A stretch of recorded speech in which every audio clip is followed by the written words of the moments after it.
Thank you, Lord. உன்னதரே என் நேசரே, உமது பேரன்பினா அசைவுறாதிருப்பே.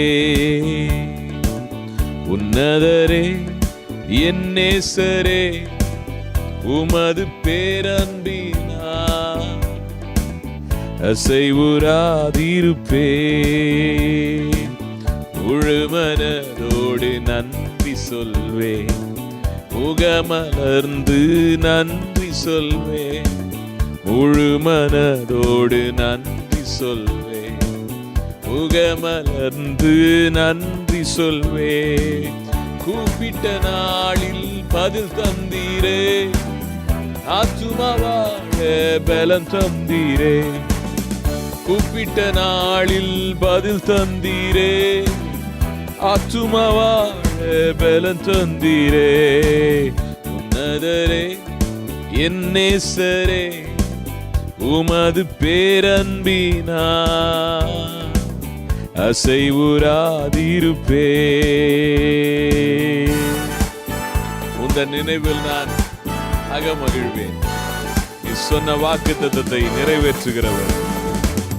உந்தன் நினைவில் அகமகிழ்வே, நீ தந்த வெற்றியில் களி கூறுவே. உந்தன் நினைவில் அகமகிழ்வே, நீ தந்த வெற்றியில் களி கூறுவே. மனதின் ஏக்கங்கள் மலர செய்தி, வாய் விட்டு கேட்டதை மறுக்கவில்லை. மனதின் ஏக்கங்கள் மலர செய்தி, வாய் விட்டு கேட்டதை மறுக்கவில்லை. உன்னதரே என் நேசரே, உமது பேரன்பினா அசைவுறாதிருப்பே. ஹல்லேலூயா. இயேசுவின் ரத்தம் நம்மை பாதுகாக்கும் பொழுது சத்துரு நம்ம தொட முடியாது. உங்க மேல இயேசுவின் ரத்தத்தை நான் தெளிக்கிறேன். உடைய ரத்தம் நமக்கு ஜெயம் தருகிற ரத்தம். உற்சாகமாய் கைகளை தட்டி சொல்லுவோமா? ரத்தம் ஜெயம், ரத்தம் ஜெயம், ரத்தம் ஜெயம், ரத்தம் ஜெயம். கல்வாரி இயேசுவின் ரத்தம் ஜெயம், காருண்ய தேவனின் ரத்தம் ஜெயம். கல்வாரி இயேசுவின் ரத்தம் ஜெயம், காருண்ய தேவனின் ரத்தம் ஜெயம். எதிரியை துரத்திடும் ரத்தம் ஜெயம், எந்நாளும் சுகம் தரும் ரத்தம் ஜெயம். எதிரியை துரத்திடும் ரத்தம் ஜெயம், எந்நாளும் சுகம் தரும் ரத்தம் ஜெயம். அதிகாரம் தந்திடும் ரத்தம் ஜெயம், அதிகாரம் தந்திடும் ரத்தம் ஜெயம். அதிசயம் செய்திடும் ரத்தம் ஜெயம், அதிசயம் செய்திடும் ரத்தம் ஜெயம். ரத்தம் ஜெயம், ரத்தம் ஜெயம், ரத்தம் ஜெயம், ரத்தம் ஜெயம். கல்வாரி இயேசுவின் ரத்தம் ஜெயம், காருண்ய தேவனின் ரத்தம் ஜெயம். கல்வாரி இயேசுவின் ரத்தம் ஜெயம், காருண்ய தேவனின் ரத்தம் ஜெயம். ஹல்லேலூயா. Praise the Lord. கர்த்தருடைய நாமம் மகிமைப்படுவதாக. இந்த நாளில் கேர்சல் செய்தியை நம்ம தியானிக்க இருக்கிறோம். இன்றிலிருந்து நாம் தேவனுடைய வார்த்தை குறித்து அதிகமாக தியானிக்க போகிறோம். தேவனுடைய வார்த்தை வல்லமை உள்ளதாக இருக்கிறது. தேவனுடைய வார்த்தை நமக்கு ஜீவனை கொடுக்கிறதாய் இருக்கிறது. தேவனுடைய வார்த்தை நம்முடைய விசுவாசத்தை கட்டி எழுப்புகிறதாய் இருக்கிறது. தேவனுடைய வார்த்தை உருவாக்கக்கூடிய வல்லமை உடையதாய் இருக்கிறது. தேவனுடைய வார்த்தை நம்முடைய சூழ்நிலைக்குள்ளே கடந்து வரும் பொழுது அற்புதங்களையும் அடையாளங்களையும் உண்டு பண்ணுகிற மகிமையான வார்த்தையாக இருக்கிறது. தேவனுடைய வார்த்தை நம்ம சார்ந்து கொள்ளும்போது தேவனுடைய வார்த்தை நம்மை தாங்குகிறதாய் இருக்கிறது. தேவனுடைய வார்த்தை நம்முடைய வாழ்க்கையை மாற்றி அமைக்கக்கூடியதாய் இருக்கிறது. எல்லா விதத்திலையும் நன்மையை நாம் பார்க்கும்படியாக, எல்லா பகுதிகளிலும் தேவனுடைய ஆசீர்வாதத்தை நாம் சுதந்தரித்து கொள்ளும்படியாக தேவனுடைய வாக்குத்தத்தங்கள் நமக்கு உதவியாய் இருக்கிறது. தேவன் என்னென்ன நன்மைகளை நமக்கு ஆயத்தம் பண்ணி வைத்திருக்கிறார் என்று சொல்லி வேத வசனத்தை நாம் வாசிக்கும் பொழுது, தேவன் கொடுத்திருக்கிற வாக்குத்தத்தங்களை நாம் புரிந்து கொள்ளும் பொழுது, நாம் நிச்சயமாய் தேவன் நமக்காக ஆயத்தம் பண்ணி வைத்திருக்கிற அந்த மேன்மையான நன்மைகள் என்னென்ன என்பதை நாம் புரிந்து கொள்கிறோம். அதை நாம் விசுவாசித்து சுதந்தரித்து கொள்ள தேவனுடைய வார்த்தை மிகவும் பிரயோஜனம் உள்ளதாய் இருக்கிறது. ஆகையால் இந்த காலங்களில் தேவனுடைய வார்த்தை குறித்து நாம் தியானிக்கும் பொழுது நம்முடைய வாழ்க்கை நிச்சயமாய் மாறும். தேவனுடைய வார்த்தையில் இருக்கிற வல்லமை உங்களுடைய சூழ்நிலைக்குள்ளே கடந்து வந்து உங்கள் சூழ்நிலைகளை நிச்சயமாய் மாற்றி அமைக்கும். ஆகையால் இந்த நாளில் கூட விசுவாசத்தோடு இந்த நாளில் நாம் தியானிக்க இருக்கிற தேவ வார்த்தைகளை ஆவலாய் நீங்கள் கவனிக்கும் பொழுது உங்கள் வாழ்க்கை மாறுவது நிச்சயம். ஆகையால் இந்த நாளிலிருந்து வேதாகமத்தின் குணநலன்கள் என்று சொல்லி தலைப்பில் நாம் பார்க்க போகிறோம். இன்றைக்கி நாம் பார்க்க போகிற செய்தி வேதாகமத்திற்கு கொடுக்கப்பட்டிருக்கிற சில பெயர்களை குறித்து நாம் பார்க்க போகிறோம். முதலாவது யோசுவா 1ஆம் அதிகாரம் 8ஆம் வசனத்தை நாம் வாசிக்க கேட்கலாம். இந்த நியாயப்பிரமாண புஸ்தகம் உன் வாயை விட்டு பிரியாதிருப்பதாக, இதில் எழுதியிருக்கிறவைகளின் படியெல்லாம் நீ செய்ய கவனமாய் இருக்கும்படி இரவும் பகலும் அதை தியானித்துக் கொண்டிருப்பாயாக. அப்பொழுது நீ உன் வழியை வாய்க்க பண்ணுவாய், அப்பொழுது புத்திமானாயும் நடந்து கொள்ளுவாய். இந்த வசனத்தில் நம்ம பார்க்கும்போது இந்த வேதாகமத்தை குறித்து என்ன சொல்லப்படுகிறது என்று சொல்லி பார்க்கும்போது நியாயப்பிரமாணத்தின் புத்தகம் என்று சொல்லப்படுகிறதை நாம் பார்க்கிறோம்.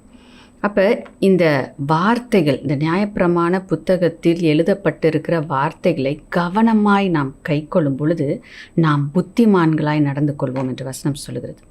நாம் ஆசீர்வாதத்தை பெற்றுக்கொள்ளத்தக்கதாக இந்த வசனங்கள் நம்மை வழிநடத்தக்கூடியதாய் இருக்கிறது என்று சொல்லி நாம் பார்க்கிறோம். நியாயப்பிரமாண புத்தகம் என்று சொல்லி பார்க்கும் பொழுது 5 புத்தகங்கள், முதல் 5 புத்தகங்களை அது குறிக்கிறதாய் இருக்கிறது. ஏனென்றால் நியாயப்பிரமாணம் என்று சொல்லி பார்க்கும்போது நீங்கள் எதை செய்ய வேண்டும், எதை செய்யக்கூடாது என்று கற்றுக் கொடுக்கிற கட்டளைகளாய் அவைகள் இருக்கிறது. ஆகையால் மோசே எழுதின இந்த முதல் 5 புத்தகங்களும் தேவனுடைய அந்த விருப்பத்தை தெரியப்படுத்துகிறதாய் இருக்கிறது. ஒரு மனிதன் எப்படியாக வாழ வேண்டும், என்னென்ன காரியங்களை செய்ய வேண்டும், எதை செய்யக்கூடாது என்று சொல்லி தேவன் விரும்புகிற காரியத்தை மோசேவின் மூலமாக இந்த புத்தகங்களில் எழுதி வைத்திருக்கிறார் என்பதை நாம் அறிந்திருக்கிறோம். ஆகையால் இங்கு நம்ம பார்க்கிற காரியம், இந்த 5 புத்தகங்களை இந்த நியாயப்பிரமாண புத்தகம் என்று நாம் அழைத்தாலும் அதற்கு இப்படியும் சொல்லலாம் இல்லைங்களா, 5 ஆகமம் என்று சொல்லுகிறார்கள். ஆகையால் முதல் 5 அந்த ஆகமங்கள் மோசேவால் எழுதப்பட்ட அந்த புத்தகத்தில் தேவனுடைய இருதயத்தை இல்லை தேவனுடைய விருப்பத்தை அவர் வெளிப்படுத்துகிறதை நாம் பார்க்கிறோம். ஒரு பக்கம் என்ன நம்ம செய்யணும் செய்யக்கூடாது என்கின்ற காரியங்கள், கட்டளைகள், இவைகள் அங்கு கொடுக்கப்பட்டிருக்கிறது. அதே நேரத்தில் தேவ ஜனங்களை எப்படி தேவன் நேசிக்கிறார், எதற்காக அவர்களை முன்குறித்து பிரித்தெடுத்தார், எதற்காக அவர்களை ஒரு வாக்குத்தத்தத்தை கொடுத்து அந்த தேசத்தை சுதந்தரித்து கொள்ள அவர்களை நடத்தினார் என்று சொல்லி இப்படிப்பட்ட காரியங்களையும் நாம் இந்த 5 புத்தகங்களிலிருந்து நாம் புரிந்து கொள்ள முடிகிறது. இந்த உலகம் தோற்றம் முதல் தேவன் அழைத்த அழைப்பு, அது மட்டுமல்ல இனி நம்முடைய அந்த புதிய உடன்படிக்கையின் ஆசீர்வாதத்துக்கு ஒரு நிழலாக தேவனுடைய அன்பை வெளிப்படுத்தத்தக்கதாக அந்த புத்தகங்களில் மோசேவை கொண்டு தேவன் எழுதி வைத்திருக்கிறதை நாம் பார்க்கிறோம். இந்த நியாயப்பிரமாணங்கள் எதற்கு கொடுக்கப்பட்டது என்று சொல்லி நாம் பார்க்கும்போது தேவன் விரும்புகிற வண்ணமாக ஒரு மனிதன் வாழ வேண்டும் என்பதற்காக, எது சரி எது தவறு என்று அறிந்து கொண்டு தேவனை பிரியப்படுத்துகிற வாழ்க்கை வாழ வேண்டும் என்பதற்காக. ஆனால் தேவனுடைய அந்த ஸ்டாண்டர்ட், அவர் எதிர்பார்க்கிற அந்த காரியம் மனிதனுடைய பலத்தினால் நிறைவேற்றப்பட முடியாதது என்பதை நாம் உணர்ந்து கொண்டோம். ஏனென்றால் தேவன் அவர் பரிசுத்தம் உள்ளவராய் இருக்கிறார். அவரை போல பரிசுத்தமாய் நாம் இருக்க வேண்டும் என்று அவர் விரும்புகிறார். ஆனால் மனிதன் மாம்சத்தில் செயல்படுவது நிமித்தமாக, ஆவிக்குரிய வாழ்க்கையில் அவன் பலனற்று இருப்பதனால அவனால் என்ன பண்ண முடியல, இந்த நியாயப்பிரமாணங்களை நிறைவேற்ற முடியாமல் போகிறது. ஆகையால் தான் ஆண்டவராகிய இயேசு கிறிஸ்துவை இந்த பூமிக்கு அனுப்பி ஒரு உதாரணமாக எப்படி இந்த நியாயப்பிரமாணங்களை கைக்கொள்ள தேவன் விரும்பினார் என்று சொல்லி அப்படிப்பட்ட ஒரு வாழ்க்கையை வாழ்ந்து காமிக்கும்படியாக ஆண்டவராகிய இயேசு கிறிஸ்துவை இந்த பூமிக்கு அனுப்பினார். அது மட்டுமல்ல, மனிதனால் நிறைவேற்ற முடியாத காரியம், செய்ய முடியாத காரியம். ஸோ அவனால் இந்த காரியங்களை செய்ய முடியாததுனால ஆசீர்வாதத்தை அவன் பெற்றுக்கொள்ள முடியாத ஒரு சூழ்நிலைக்குள்ளே அவன் தள்ளப்பட்டிருந்தான். ஆகையால் அந்த அடிமைத்தனத்திலிருந்து, அந்த ஆசீர்வாதம் இல்லாத தன்மையிலிருந்து அந்த மனிதனை விடுவிக்க வேண்டும் என்பதற்காகவும் அந்த ஒரே ஜீவாதார பலியாக ஆண்டவராகிய இயேசு கிறிஸ்து தன்னையே ஒப்பு கொடுத்ததை நாம் பார்க்கிறோம். ஆகையால் இங்கே நம்ம பார்க்கிற காரியம் இப்படியாக தேவனுடைய எதிர்பார்ப்புகளை அந்த புத்தகங்களில் அநேகமாய் நாம் பார்க்க முடிகிறது. இந்த புத்தகங்களில் நாம் பார்க்கிற காரியம் எப்படி தேவன் ஆபிரகாமை முன் குறித்து பேர் சொல்லி அழைத்து அவருடைய திட்டத்தை வெளிப்படுத்தி ஆபிரகாமை கொண்டு ஒரு பெரிய சந்ததியை உருவாக்கி அவர் இந்த சந்ததிகளை எப்படி ஆண்டவர் ஆசீர்வதித்தார், வழி நடத்தினார் என்று சொல்லி நாம் பார்க்கிறோம். தேவன் ஆபிரகாமின் விசுவாசத்தை கனப்படுத்தியதை நாம் பார்க்கிறோம். ஆகையால் அப்படியாக தேவன் மனிதர்களை ஆசீர்வதிக்க விரும்புகிறவராய் இருக்கிறார் என்பதை நாம் இங்கே புரிந்து கொள்ள முடிகிறது. ஆனால் அந்த சந்ததியார் தேவனை விட்டு விலகும் பொழுது சிறையிருப்புக்குள்ளே அவர்கள் கடந்து போனார்கள். அந்த சிறையிருப்பில் இருந்தும் மோசேவை அனுப்பி தேவன் மீட்டு எடுத்தார் என்று சொல்லி நாம் பார்க்கிறோம். ஆகையால் தேவனுடைய திட்டம், தேவனுடைய இருதயம் எப்பொழுதுமே மனிதனை நேசிக்கிறதாக தான் இருக்கிறது. அதே நேரத்தில் நம்ம மனிதனுடைய இருதயத்தை பார்க்கும் பொழுது எப்பொழுதுமே தேவனை விட்டு விலகி போகிற ஒரு இருதயமாகவே அவனுக்கு இருக்கிறதை பார்க்கிறோம். சில மனிதர்கள் தேவனுடைய இருதயத்தின்படி வாழ முயன்றார்கள். அதற்கேற்ற ஆசீர்வாதத்தையும் அவர்கள் சுதந்தரித்து கொண்டார்கள். மோசேவை குறித்து நாம் பார்க்கும் பொழுது மோசே தேவனோடு முகமுகமாய் பேசினார் என்று சொல்லி நாம் பார்க்கிறோம். இப்போ பாருங்கள், மோசே தேவனோடு பேசினபடினால் தேவனை குறித்த காரியங்களை அதிகமாய் அவர் அறிந்து கொண்டார். தேவனுடைய சுவாபங்களை அறிந்து கொண்டார். தேவனுடைய மகிமை அவர் பார்த்தார்.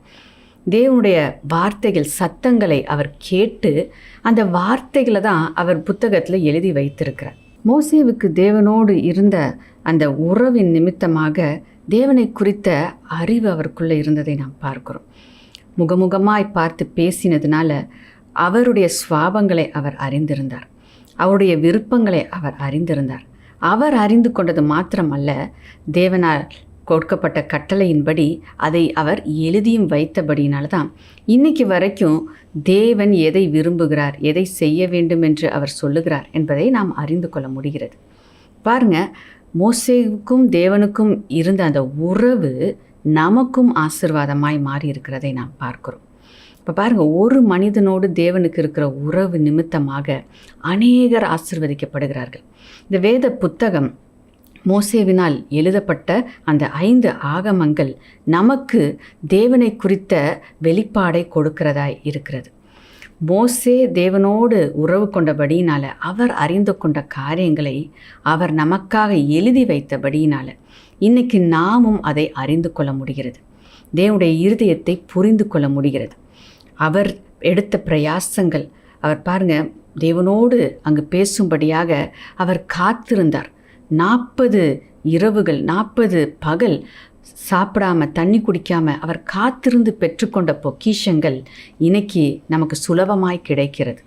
அதை நம்ம லேசாக நம்ம எடுக்கிறோம் இல்லைங்களா? அது எவ்வளவு விலை உயர்ந்தது! தேவனுடைய வார்த்தை எவ்வளவு சாக்ரிஃபைஸ் பண்ணப்பட்டு அது அவர் பெற்றுக்கொண்டார் என்பதை நாம் உணர வேண்டும். இன்றைக்கி இதை நம்ம நினைத்த நேரம் எடுத்து நம்ம பார்க்கலாம், படிக்கலாம். எவ்வளவு ஈஸியாக ஆண்டவர் நம்ம கையில் அதை கொடுத்துருக்கார் பாருங்கள். அன்னைக்கு இந்த 10 கட்டளைகளை பெற்றுக்கொள்ள வேண்டும் என்று மோசே எடுத்த பிரயாசம் அதிகம். அது மட்டும் இல்லை, அந்த மலை மேலே அவர் அதிகாலையில் எழும்பி அந்த மலை மேலே ஏறி போகணும் அப்படின்னா எவ்வளோ பிரயாசம் மோசேயுடைய வாழ்க்கையில் இருந்தது என்று சொல்லி நாம் பார்க்குறோம். அப்போ தேவனை குறித்து அறிந்து கொள்ளவும், தேவனுடைய இருதயத்தை புரிந்து கொள்ளவும் ஒரு மனிதனுடைய பிரயாசம் இன்னைக்கு நமக்கு ஆசீர்வாதத்தை பெற்றுக் கொடுத்து இருக்கிறது. ஆகையால் இந்த வேத புத்தகம் நம்ம சுலபமாய் படிக்க முடியும் என்பதற்காக இதை நாம் ஒருபோதும் அலட்சியப்படுத்தக்கூடாது. இது தேவனுடைய வார்த்தை என்பதை நாம் புரிந்து கொள்ள வேண்டும். தேவனுடைய வார்த்தை ஒவ்வொன்றும் அது நமக்கு ஆசீர்வாதத்தை கொடுக்கக்கூடியது என்பதை நாம் புரிந்து கொள்ள வேண்டும். எவ்வளவு பிரயாசத்தோடு இந்த வார்த்தைகள் எழுதப்பட்டிருக்கிறது என்பதை நாம் புரிந்து கொள்ள வேண்டும். ஆகையால் தேவனுக்கு கொடுக்க வேண்டிய கனத்தை, இந்த வார்த்தைக்கு கொடுக்க வேண்டிய கனத்தை நாம் கொடுப்போம் என்றால் நம்முடைய வாழ்க்கையில் தேவன் நம்மை கனப்படுத்துவதை நிச்சயமாய் நாம் பார்க்க முடியும். ஏனென்றால் தேவனுடைய இருதயத்தை ஒவ்வொரு வார்த்தைகளும் வெளிப்படுத்துகிறதாய் இருக்கிறது. இதை நாம் புரிந்து கொள்ளும்போது, இதை கனத்தோடு மரியாதையோடு அதை நாம் அந்த வார்த்தைகளை, இது தேவன் பேசின வார்த்தை, இது தேவனிடத்திலிருந்து புறப்பட்ட வார்த்தை, இது தேவன் என்னோடு பேச விரும்புகிற வார்த்தை, தேவன் எனக்கு கற்றுக் கொடுக்க தக்கதாக எழுதப்பட்ட இந்த வார்த்தை என்று சொல்லி நாம் புரிந்து கொள்ளும்போது அந்த வார்த்தையில் இருக்கிற வல்லமையை நம்ம வாழ்க்கையில் நாம் பார்க்க முடியும். ஏனென்றால் தனிப்பட்ட விதத்தில் தேவன் உங்கள் ஒவ்வொருவரோடும் பேச விரும்புகிறவராய் இருக்கிறார். அன்னைக்கு மோசேவோடு பேசின தேவன், மோசேவோடு பேசி நாம் அவரை குறித்து அறிந்து கொள்ள வேண்டும் என்று சொல்லி அதை எழுதும்படியாக கட்டளை கொடுத்த தேவன், இன்றைக்கி அதை நம்ம வாசிக்கும் போது நாம் ஒவ்வொருவருக்காகவும் அவர் பேசியிருக்கிறார் என்பதை நாம் புரிந்து கொள்ள வேண்டும். நாம் அதை புரிந்து கொண்டு நாம் வாசிக்கும் பொழுது தேவனுடைய அன்பை, தேவனுடைய உறவை அதிகமாய் நாம் ருசி பார்க்க முடியும். உபாகமம் 6ஆம் அதிகாரம் 24ஆம் வசனத்தை நாம் வாசிக்க கேட்கலாம். இந்நாளில் இருக்கிறது போல நம்மை அவர் உயிரோடை காப்பதற்கும் என்னாலும் நன்றாய் இருக்கிறதற்கும் நம்முடைய தேவனாகிய கர்த்தருக்கு பயந்து இந்த எல்லா கட்டளைகளின்படியையும் செய்ய கர்த்தர் நமக்கு கட்டளையிட்டார். இந்த இடத்துல நம்ம பார்க்குறோம், இந்நாளில் இருக்கிறது போல அவர் நம்மை காப்பதற்கும், உயிரோடை காப்பதற்கும் என்று சொல்லி நம்ம பார்க்குறோம். இப்போ பாருங்கள், இப்போ அந்த நாட்களில் அந்த வார்த்தைகள் எழுதப்பட்டிருந்தாலும் இது நமக்காக எழுதப்பட்ட வார்த்தைகளாக இருக்கிறது. எதற்காக தேவன் இந்த வார்த்தைகளை கொடுத்திருக்கிறார் என்று சொல்லி நாம் பார்க்கும்போது, இப்பொழுது நாம் ஆசீர்வாதமாக இருக்கிறோம் என்றால் அதற்கு காரணம் தேவன்தான்.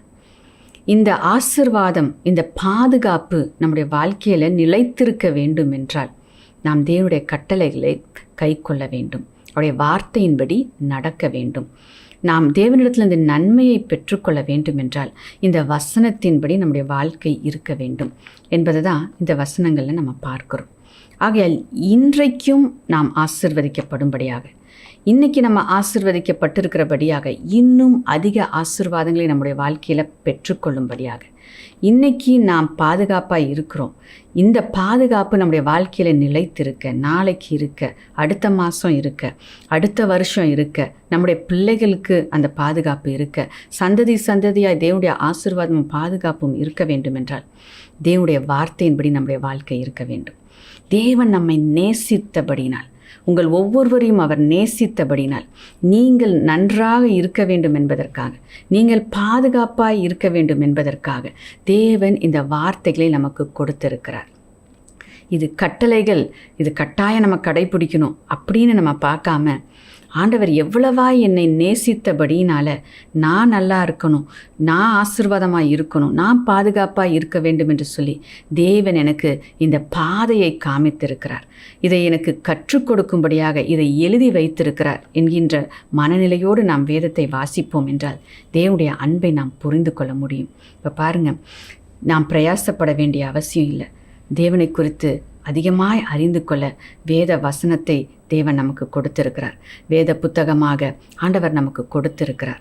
ஆகையால் இந்த வேத வசனங்களை நாம் தியானித்து வாசித்து அதில் ஆண்டவரை குறித்து நாம் புரிந்து கொண்டு அவருடைய இருதயத்துக்கு ஏற்ற வண்ணமாய் நம்முடைய வாழ்க்கையை நாம் வாழும்போது இப்படிப்பட்ட பாதுகாப்பையும் மேன்மையும் ஆசீர்வாதத்தையும் சுகத்தையும் நிச்சயமாய் நம்முடைய வாழ்க்கையில் தேவன் கொடுப்பது நிச்சயமான காரியமாய் இருக்கிறது.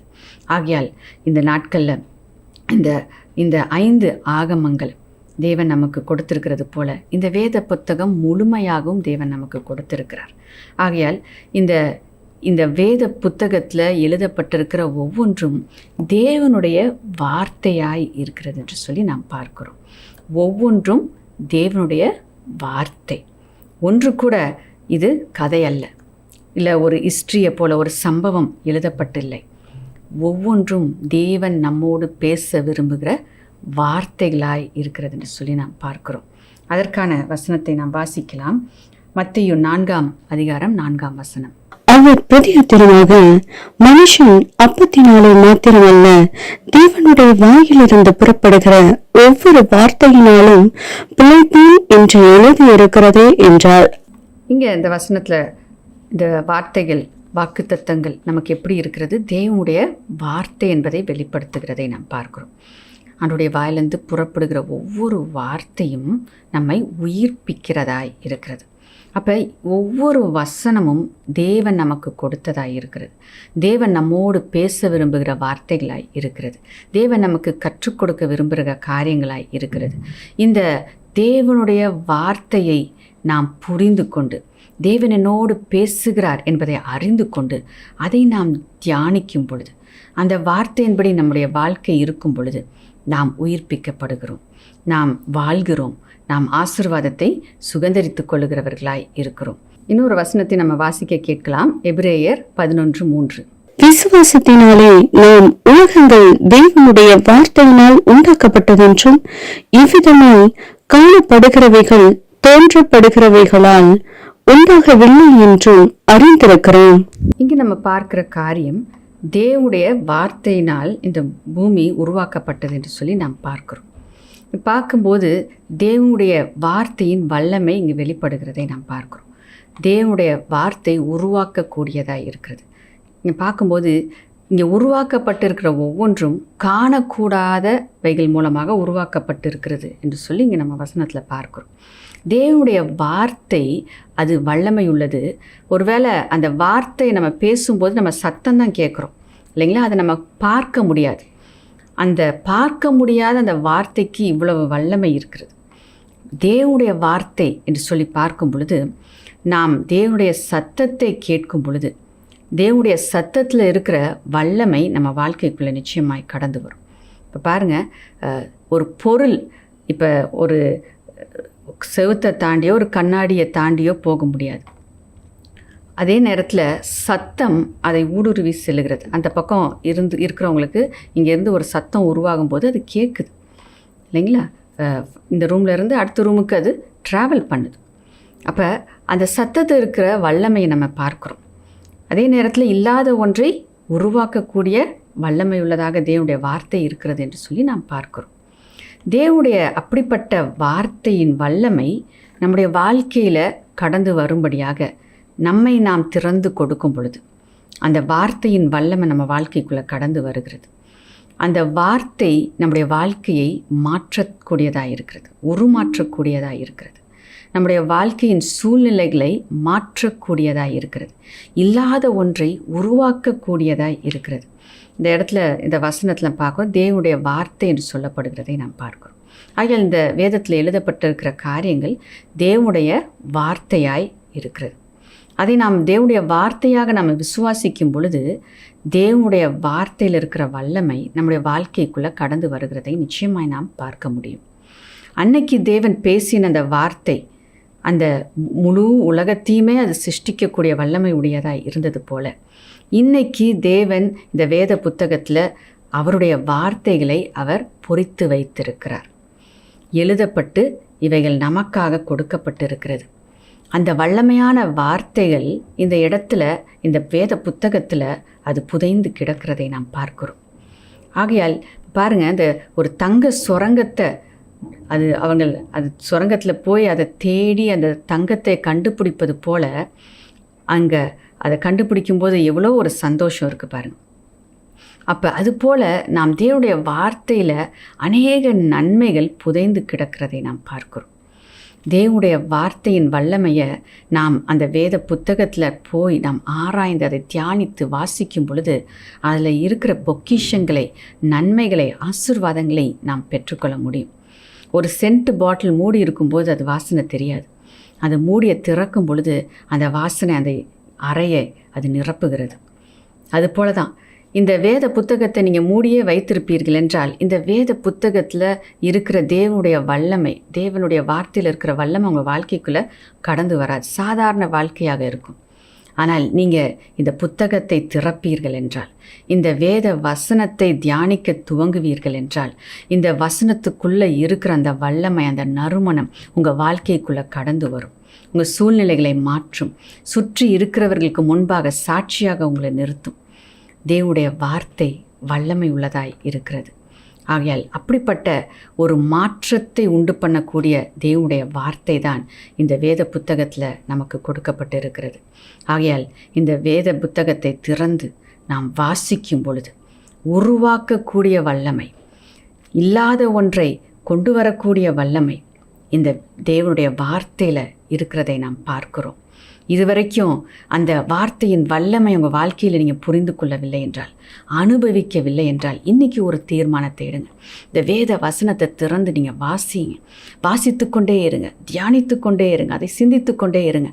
அதில் இருக்கிற நறுமணம் புறப்பட்டு வந்து உங்கள் வாழ்க்கைக்குள்ளே பிரவேசித்து உங்கள் வாழ்க்கையை நறுமணமாய் மாற்றுவதை நீங்கள் பார்க்க முடியும். ஆகையால் இந்த வேத புத்தகத்தில் எழுதப்பட்டிருக்கிற ஒவ்வொன்றும் தேவனுடைய வார்த்தையாகவே இருக்கிறது. தேவனிடத்திலிருந்து புறப்படுகிறதாய் இருக்கிறது. தேவனிடத்திலிருந்து புறப்பட்டு வருகிற ஒவ்வொன்றும் அது உயிர்ப்பிக்கிறதாய் இருக்கிறது, ஜீவனை உண்டு பண்ணுகிறதாய் இருக்கிறது, இல்லாத ஒன்றை உருவாக்கக்கூடிய வல்லமை உள்ளதாய் இருக்கிறது. ஆகையால் இந்த வார்த்தையை தியானிக்க இந்த நாளில் தீர்மானத்தை எடுக்கும்போது ஆண்டவர் கிரியைகளை செய்வதை நிச்சயமாய் நீங்கள் பார்க்க முடியும். அடுத்ததாக, மூன்றாவதாக, இந்த வேத புத்தகத்துக்கு பெயர் என்னவென்று இந்த வேதம் சொல்லுகிறது என்று சொல்லி நாம் பார்ப்போம் என்றால், வேத வாக்கியம் என்று சொல்லப்பட்டிருக்கிறதை பார்க்கிறோம். வசனத்தை நம்ம வாசிக்கலாம். யோவான் 5:39 வசனத்தை நாம் வாசிக்க கேட்கலாம். வேத வாக்கியங்களை ஆராய்ந்து பாருங்கள், அவைகளால் உங்களுக்கு நித்திய ஜீவன் உண்டென்று எண்ணுகிறீர்களே, என்னை குறித்து சாட்சி கொடுக்கிறவைகளும் அவைகளே. இங்கே நம்ம பார்க்குறோம், வேத வாக்கியம் என்ற வார்த்தை சொல்லப்பட்டிருக்கிறதை பார்க்கிறோம். வேத வாக்கியங்களை ஆராய்ந்து பாருங்கள். இப்போ நம்ம பார்த்தோம், நாம் திறந்து அதை தியானிக்க வேண்டும், வாசிக்க வேண்டும். அதே நேரத்தில் அதில் நம்ம ஆராய்ந்து பார்க்கும் பொழுது, தாவீது சொல்லுகிறார், நான் உங்களுடைய ஆலயத்தில் இருந்து உங்களுடைய வேதத்தை நான் ஆராய்ந்து பார்க்க வேண்டும் என்று அவர் ஆவலாய் இருக்கிறதை நாம் பார்க்கிறோம். இப்போ பாருங்கள், ஆராய்ந்து பார்க்கும்போது அதில் ஒரு நன்மை இருக்கிறது. தேவனுடைய வார்த்தைகள் என்னெல்லாம் சொல்லுகிறது. இல்லை, ஒரு நேரத்தில் நமக்கு ஒரு தேவை ஒரு பகுதியில் இருக்குது அப்படின்னு வச்சுப்போம். ஒரு பொருளாதார தேவை சந்திக்கப்பட வேண்டும் அப்படின்னா, வேதத்தில் பொருளாதாரத்தை குறித்து வசனம் என்ன சொல்லுகிறது, நாம் ஆராய்ந்து பார்க்க வேண்டும். என்னென்ன காரியங்கள் சொல்லப்பட்டிருக்கிறது. உதாரணத்துக்கு, கொடுங்கள் அப்பொழுது கொடுக்கப்படும். அப்போ நாம் கொடுக்கும்போது தேவன் நமக்கு கொடுக்கிறவராய் இருக்கிறார். அதே நேரத்தில் நம்ம பார்க்குறோம், அவர் நமக்காக தரித்திரரானபடினால் நாம் ஐஸ்வர்யவான்களாய் இருக்கிறோம் என்று சொல்லி வசனம் சொல்லுகிறது. அப்போ அவர் தரித்திரரானபடினால் நாம் ஐஸ்வர்யவான்களாய் ஆக முடியும். இன்னொரு இடத்துல நம்ம பார்க்குறோம், ஐஸ்வர்யத்தோடு அவர் வேதனையை கூட்டார். தேவன் கொடுக்குற ஆசீர்வாதம் வேதனை இல்லாத ஒரு ஆசீர்வாதம் என்று சொல்லி பார்க்கிறோம். ஐஸ்வர்யத்தை சம்பாதிக்க பலன் கொடுக்கிறவர் தேவன்தான் என்று சொல்லுகிறார். இப்போ பாருங்கள், இப்படிப்பட்ட வசனங்களை நம்ம தியானிக்கும் பொழுது நாம் அந்த ஆசீர்வாதத்தை சுதந்திரித்து கொள்ள வேண்டும் என்றால் நாம் என்ன செய்ய வேண்டும், என்ன செய்யக்கூடாது என்பதை நாம் புரிந்து கொள்ள முடியும். ஆகையால் தேவன் வைத்திருக்கிற அந்த கோட்பாடுகளை நாம் புரிந்து கொள்ளும்போது, நாம் ஆராய்ச்சி செய்யும் பொழுது, அதை நாம் தியானித்து அந்த வேத வசனங்கள் இதை குறித்து என்னெல்லாம் சொல்லியிருக்கு என்று சொல்லி நாம் தியானிக்கும் பொழுது, அறிந்து கொள்ளும்போது, நம்முடைய வாழ்க்கையில் அதை கடைப்பிடிக்கும் பொழுது நம்முடைய வாழ்க்கையில் ஒரு வெற்றி உண்டாவதை பார்க்க முடியும், ஒரு பிரேக் த்ரூ உண்டாவதை பார்க்க முடியும். பொருளாதாரத்தில் ஆசீர்வாதத்தை நாம் நிச்சயமாய் பெற்றுக்கொள்ள முடியும். அப்படி தான் ஒவ்வொரு பகுதி, ஒவ்வொருத்தருக்கும் ஒவ்வொரு தேவை இருக்கலாம். சுகம் தேவையாக இருக்கலாம், சமாதானம் தேவையாக இருக்கலாம், குடும்பத்தில் ரட்சிப்பு தேவையாக இருக்கலாம், பிள்ளைகளோட வாழ்க்கையில் எதிர்காலத்தில் நன்மை உண்டாக வேண்டும் என்று நீங்கள் காத்திருக்கலாம். எப்படிப்பட்ட காரியங்களாக இருந்தாலும் எல்லாவற்றையும் குறித்து வேத வசனத்தில் தேவன் நமக்கு எழுதி வைத்திருக்கிறார். இந்த வேத வாக்கியங்கள் நமக்கு பாதையை காட்டுகிறதாய் இருக்கிறது. நாம் அதை ஆராயும் பொழுது, அதில் இருக்கிற அந்த பாதையை நாம் புரிந்து கொள்ளும்போது, அதன்படி நடக்கும் பொழுது அதில் இருக்கிற ஆசீர்வாதத்தை நாம் பெற்றுக்கொள்ள முடியும். நித்திய ஜீவனை உண்டு பண்ணுகிற ஆசீர்வாதம் இந்த வேதத்தில் இருக்கிறது என்று சொல்லி நாம் பார்க்கிறோம். ஆகையால் நம்முடைய வாழ்க்கையில் மரித்து போன சூழ்நிலையில் எது இருந்தாலும் அந்த சூழ்நிலையில் ஜீவனை உண்டு பண்ணுகிற வல்லமை தேவனுடைய வாக்கியத்தில், வார்த்தையில் இருக்கிறது என்பதை நாம் புரிந்து கொள்ள முடியும். தேவனுடைய வார்த்தை நம்முடைய வாழ்க்கையில் ஜீவனை உண்டு பண்ணுகிறதாய் இருக்கிறது. அதே நேரத்தில் இந்த வார்த்தைகள் நாம் பார்க்குறோம், ஆண்டவராகிய இயேசு கிறிஸ்து சொல்லுகிறார், சாட்சியாக இருக்கிறது என்று சொல்லி. இந்த வசனங்களை நம்ம தியானிக்கும் போது அநேகருடைய சாட்சிகளை நாம் பார்க்க முடிகிறது. அநேகர் தேவனுக்காக எப்படி சாட்சியாய் ஜீவித்தார்கள் என்று சொல்லி நாம் பார்க்க முடிகிறது. ஆகையால் நாமும் கூட தேவனுக்காக சாட்சியாய் வாழும்படியாக இந்த வசனங்கள் நம்மை உற்சாகப்படுத்துகிறதை நாம் பார்க்கிறோம், நம்மை பலப்படுத்துகிறதை பார்க்கிறோம். நம்முடைய தலைமை போதகர் அடிக்கடி சொல்லுகிற காரியம், ஒருவருடைய சாட்சி மற்றவர்களுக்கு தீர்க்க தரிசனமாய் இருக்கிறது. ஆகையால் இந்த வேத புத்தகத்தில் நமக்கு சாட்சிகளாய் இருக்கிறவர்கள் வாழ்க்கையை நாம் பார்க்கும் பொழுது, அதை நாம் வாசிக்கும் பொழுது, அதை தியானிக்கும் பொழுது அது ஒரு தீர்க்க தரிசன வார்த்தையாய் நமக்கு இருக்கிறது. ஆகையால் தேவன் அவர்களுக்கு நன்மை செய்திருப்பார் என்றால், அவர்கள் ஆண்டவரை நம்பும் பொழுது அவருடைய வாழ்க்கையில் அவங்களுடைய சூழ்நிலை மாறியது என்றால், நானும் ஆண்டவருடைய வார்த்தையை விசுவாசிப்பேன், அவர் என்னுடைய சூழ்நிலையை மாற்றி போடுவார், தேவனுடைய வார்த்தை என்னுடைய வாழ்க்கையில் வல்லமையான கிரியைகளை செய்யும் என்ற நம்பிக்கை நமக்குள்ள உண்டாகிறது. ஆகையால் இந்த வார்த்தைகள் சாட்சிகள் நிறைந்த வார்த்தைகளாய் இருக்கிறது. அந்த சாட்சிகளாக நாமும் மாறும்படியாக இந்த வேத வசனங்களை நாம் தியானிக்கும் பொழுது நம்மை அது பலப்படுத்துகிறதாய் இருக்கிறது. ஆகையால் இந்த நாளில் இந்த வேத புத்தகத்துக்கு சொல்லப்பட்டிருக்கிற சில பெயர்களை குறித்து நாம் தியானித்தோம். நியாயப்பிரமாண புத்தகம் என்று பார்த்தோம், தேவனுடைய வார்த்தை என்று பார்த்தோம், தேவனுடைய வாக்கியங்கள் என்று சொல்லி நாம் பார்த்திருக்கிறோம். ஆகையால் இது தேவனிடத்திலிருந்து நமக்கு கொடுக்கப்பட்டிருக்கிற பொக்கிஷமாய் இருக்கிறது. நாம் நடக்க வேண்டிய வழியை நமக்கு கற்றுக் கொடுக்கிற புத்தகமாய் இருக்கிறது. நாம் ஆசீர்வாதத்தை பெற்றுக்கொள்ள, தேவன் கொடுத்திருக்கிற வாக்குத்தத்தங்களை நம்முடைய வாழ்க்கையில் சுதந்திரித்து கொள்ள, தேவனுடைய வார்த்தை என்று நாம் விசுவாசிக்கும் போது அந்த வல்லமை நம்ம வாழ்க்கைக்குள்ளே கடந்து வந்து நம்முடைய சூழ்நிலைகளை மாற்றக்கூடியதாய் இருக்கிறது. இந்த வார்த்தை நம்முடைய விசுவாசத்தை கட்டி எழுப்புகிறதாய் இருக்கிறது. வேத வாக்கியங்களை நாம் வாசிக்கும் பொழுது அநேகருடைய சாட்சிகளை நாம் பார்க்கிறோம், அநேகருடைய வாழ்க்கையை நாம் பார்க்கிறோம். ஆகையால் இந்த வேத வாக்கியங்கள் நம்முடைய வாழ்க்கையும் கட்டி நம்மையும் சாட்சியாய் நிற்க வைக்கத்தக்கதான வல்லமை உள்ளதாய் இருக்கிறது. ஆகையால் தேவனுடைய வார்த்தை மேலே நம்ம பிரியமாயிருப்போம். இரவும் பகலும் அவருடைய வேதத்தில் தியானமாய் இருக்கிற மனுஷன் பாக்கியவான் என்று வசனம் சொல்லுகிறது. அவன் செழித்திருப்பான், அவனுக்கு தோல்வி இல்லை, அவன் சுகித்திருப்பான், அவனுடைய வாழ்க்கையில் ஆசீர்வாதம் உண்டு, நன்மை உண்டு. ஆகையால் அப்படிப்பட்ட ஆசீர்வாதத்தை பெற்றுக்கொள்ளும்படியாக வேத வசனத்தை நேசிப்போம், வாசிப்போம், அதன்படி செயல்படுவோம். கர்த்தருடைய ஆசீர்வாதத்தை நாம் சுதந்திரித்துக் கொள்வோமாக. இப்பொழுது நாம் ஜெபிக்கலாமா? ஸ்தோத்திரம் அப்பா, உமக்கு நன்றி செலுத்துகிறோம் அப்பா. உம்முடைய கிருபைக்காக நாங்கள் நன்றி செலுத்துகிறோம். தேவனுடைய வல்லமை கர்த்தாவே உம்முடைய வார்த்தையின் மூலமாக எங்களுடைய வாழ்க்கையில் வெளிப்படும்படியாக இந்த நாளில் நீ பேசின வார்த்தைகளுக்காக நன்றி அப்பா. பேசப்பட்ட ஒவ்வொரு வார்த்தையும் அப்பா ஒவ்வொருத்தருடைய இருதயத்துக்குள்ளும் கிரியை செய்வதாக நீர் எங்களுக்கு எழுதி கொடுத்திருக்கிற இந்த வேத புத்தகத்தில் இருக்கிற ஒவ்வொரு வார்த்தையும் எங்களுக்கு ஆசீர்வாதமாய் மாறுவதாக என்று நாங்கள் ஜெபிக்கிறோம் அப்பா. இந்த வாக்குத்தத்தங்களை நாங்கள் சுதந்திரித்து கொள்ளத்தக்கதாக இதை நாங்கள் வாசித்து, இதை நாங்கள் ஆராய்ந்து, இதில் இருக்கிற நன்மைகளை, பொக்கிஷங்களை, தங்க சுரங்கத்தில் போய் அந்த தங்கத்தை எடுத்துக்கொள்வது போல நாங்கள் நேரத்தை செலவழித்து அப்பா, நாங்கள் பிரயாசப்பட்டு அப்பா இதில் இருக்கிற நன்மைகளை நாங்கள் சுதந்திரித்துக் கொள்கிற கிருபையை எங்கள் ஒவ்வொருவருக்கும் நீர் கொடுப்பீராக என்று நாங்கள் ஜெபிக்கிறோம். உங்களுடைய வேத வாக்கியத்தில் இருக்கிற நன்மைகளை நாங்கள் பெற்றுக்கொள்ளத்தக்கதாக வேத வசனமாகி உடைய வார்த்தையில் இருக்கிற அப்பா நன்மைகளை, அந்த ஜீவனை எங்கள் வாழ்க்கையில் நாங்கள் பெற்றுக்கொள்ளும்படியாக உங்களுடைய வார்த்தை எங்களுக்கு வழிகாட்டியாக இருந்து நடக்க வேண்டிய பாதையை கற்றுக் கொடுக்கிற அந்த காரியத்தின்படி நாங்கள் நடந்து ஆசீர்வாதத்தை நாங்கள் சுதந்திரித்து கொள்ள நீர் எங்களுக்கு கிருபை செய்ய போகிறதற்காக நன்றி செலுத்துகிறோம் அப்பா. நாங்களும் இந்த வேத புத்தகத்தில் இருக்கிற சாட்சிகளைப் போல எங்களுடைய வாழ்க்கையும் சாட்சிகளாய் மாறத்தக்கதாக உங்களுடைய வார்த்தைக்கு எங்கள் வாழ்க்கையை நாங்கள் ஒப்புக் கொடுக்கிறோம். நீர் ஆளுகை செய்வீராக. உங்களுடைய வார்த்தை எங்களை வணையட்டும், உங்களுடைய வார்த்தை எங்களை உருவாக்கட்டும். இந்த நேரத்தில் எங்களை நாங்கள் தாழ்த்தி அர்ப்பணிக்கிறோம். உங்களுடைய வார்த்தைக்கு எங்களை நாங்கள் ஒப்புக் கொடுக்கிறோம். உங்களுடைய வார்த்தையின்படி எங்களை வாழ செய்வீராக. நீர் அப்படியாக செய்கிறதற்காக நாங்கள் நன்றி செலுத்துகிறோம். எங்களை சாட்சிகளாக நிற்க வைக்க போறதற்காக நன்றி செலுத்துகிறோம். எங்களை கண்டு அநேகர் உம்மை அறிந்து கொள்ளத்தக்கதாக, எங்கள் மூலமாக அநேகர் உம்முடைய வார்த்தையில் இருக்கிற வல்லமையை புரிந்து கொள்ளத்தக்கதாக அப்பா, எங்கள் வாயிலிருந்து புறப்படுகிற உம்முடைய வார்த்தையின் மூலமாக அநேகர் ஆசீர்வதிக்கப்படத்தக்கதாக நீர் எங்களை பயன்படுத்துவீராக என்று நாங்கள் ஜெபிக்கிறோம் அப்பா. நீர் செய்கிறதற்காக நாங்கள் நன்றி செலுத்துகிறோம்.